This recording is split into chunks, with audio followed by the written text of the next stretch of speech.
មុននឹងទទួលជំនួយពី Hyper នេះក្នុងកសិដ្ឋានរបស់ពួកយើងមានមិនត្រឹមតែ60ក្បាលតែប៉ុណ្ណោះ Hyper ជួយជាថវិកាសាងសង់ទ្រុងថ្នាំសង្កូវទូសម្រាប់ដាក់កូនមាន់ភ្ញាស់ហើយទូសម្រាប់ដាក់ទុកថ្នាំបានផ្ដល់ជាវគ្គសិក្សាខ្លីៗដល់ពួកយើងដោយមាន់មេ50ក្បាលមាន់ឈ្មោល10ក្បាលពួកយើងអាចពង្រីកដល់500ក្បាលទាំងនេះបានយើងផលិតបានចន្លោះពី2000ទៅ3000ក្បាលហើយយើងអាចលក់ចេញពី2000ទៅ2500ក្បាលលើក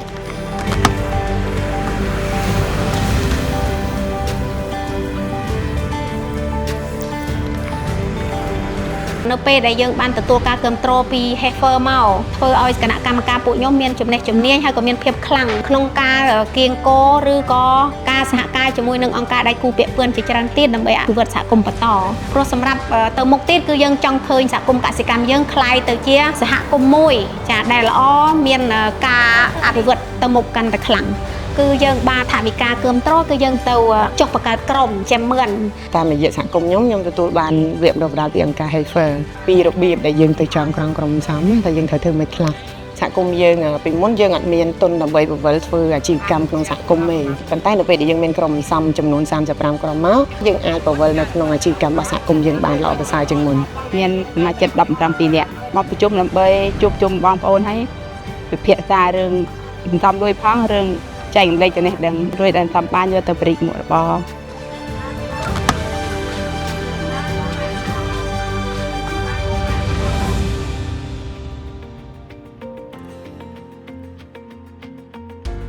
មានគេបន្ទិញមាន់ចាប់មាន់ឲ្យគេចាប់កូនមាន់ដាក់ហាងប្រងការឥឡូវយើងបានកូនមាន់ហើយអញ្ចឹងយើងយកទៅឲ្យមួយមាន់នេះធំថ្លោថ្លោល្អខ្ញុំមាន1250ក្បាលខ្ញុំទិញកូនមឿនមកពីខាងសហគមន៍រាល់ថ្ងៃខ្ញុំប្រើចំណីបៃអូខ្ញុំបានទទួលថវិកាធ្វើទ្រុងមឿននិងវគ្គបណ្ដុះបណ្ដាលពីខាង Heifer កាលមុនខ្ញុំចិញ្ចឹមតែ100ក្បាលទេខ្ញុំលក់បានខ្ញុំយកទៅបរិយាហើយនឹងទិញចំណីឲ្យស៊ី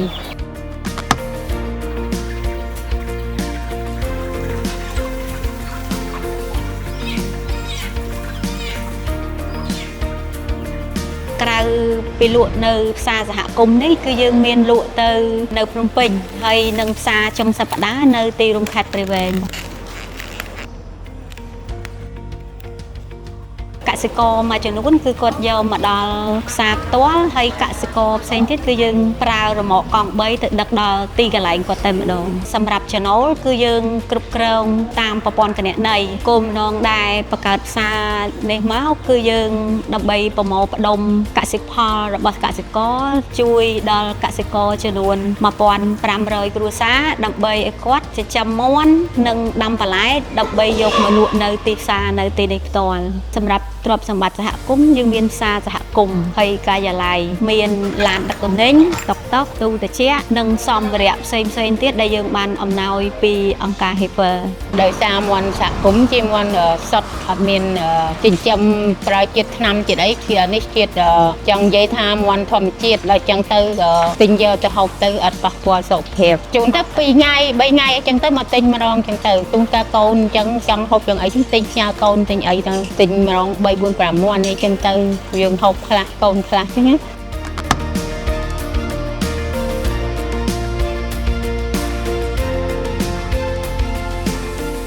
ផ្សារសហករណ៍សរីរាង្គខ្មែររបស់យើងមានបានទទួលទិញបន្លែហើយនិងមាន់ពីសហគមន៍ដោយមានការគាំទ្រពីអង្គការ Heifer មូលហេតុដែលផ្សារសហករណ៍សរីរាង្គខ្មែររបស់យើងធ្វើការគាំទ្រផលិតផលសហគមន៍គឺដោយសារចង់ផ្ដល់ប្រាក់ចំណូលហើយនិងការងារបន្ថែមឲ្យសហគមន៍គាត់មានជីវភាពប្រសើរឡើងជាងមុនហើយសហគមន៍មួយចំនួនដែលមានការគាំទ្រពីអង្គការ Heifer នោះគឺនៅខេត្តកំពង់ស្ពឺកំពង់ឆ្នាំងហើយនិងព្រៃវែងចូលចិត្តទិញបន្លែនិងមាន់ត្រីសាច់មូលហេតុដែលខ្ញុំមកទិញនៅហ្នឹងគឺដឹងពីរបស់មានអនាម័យមានប្រភពច្បាស់លាស់ហើយមាន់មកពីសហគមន៍សារតែបន្លែហើយសាច់នៅហ្នឹងមានផ្លាកសម្គាល់សញ្ញាធំទៅ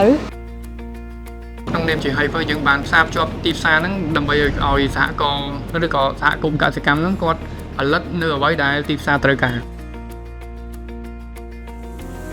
ជាបឋមខ្ញុំបានសូមអរគុណដល់អ្នកគ្រប់គ្រងទាំងអស់ដែលបានចូលរួមអនុវត្តគម្រោង2ភារយៈពេល5ឆ្នាំនេះក្នុងរយៈពេល5ឆ្នាំនេះយើងបានសម្រេចនៅសមិទ្ធផលចំនួន3ធំ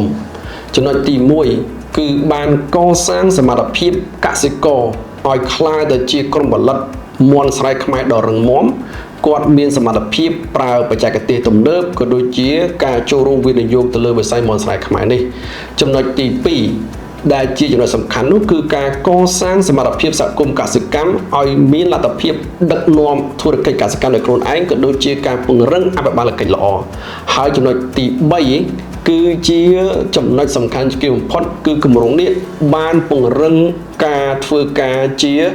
ដៃគូជាមួយស្ថាប័នផ្សេងជាពិសេសគឺរដ្ឋាភិបាលធនាគារអង្គការសង្គមស៊ីវិលវិស័យឯកជនក៏ដូចជាក្រសួងពាក់ព័ន្ធនៅក្នុងការពង្រឹងវិស័យស្បៀងអាហារនៅក្នុងប្រទេសកម្ពុជាអ្វីដែលយើងត្រូវធ្វើបន្តគឺចំណុចទី1បន្ត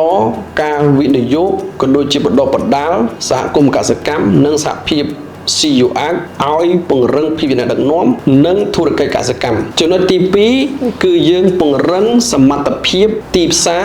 របស់សហគមន៍កសិកម្មក៏ដូចជាការកៀរគរវិស័យឯកជនដើម្បីធ្វើការរួមគ្នាជាមួយកសិករនិងក្រុមការងាររបស់យើងចំណុចទី3សំខាន់បំផុតនោះគឺយើងនឹងបន្តការវិនិយោគទៅលើយុវជនស្ត្រី